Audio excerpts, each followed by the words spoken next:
உரிமையோடு என்னை கூப்பிடுகிறவர்களுக்கு என் சமாதியிலிருந்தே நான் குரல் கொடுப்பேன். ஐம்புலன்களையும் அடக்கி என்னை தியானிப்பவர்களுக்கு நான் அருள் புரிவேன்.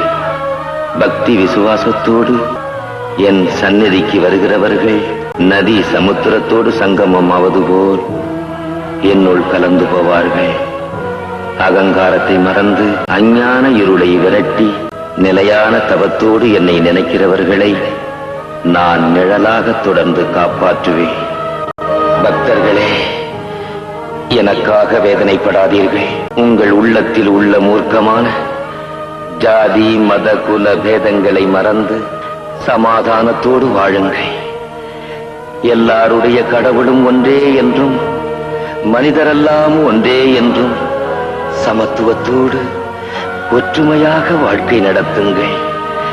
அந்த சந்திர சூரியன் உள்ளவரை உங்களை கண்ணின் இமை போல் காப்பாற்றுவேன். அல்லாஹ் மாலிக்.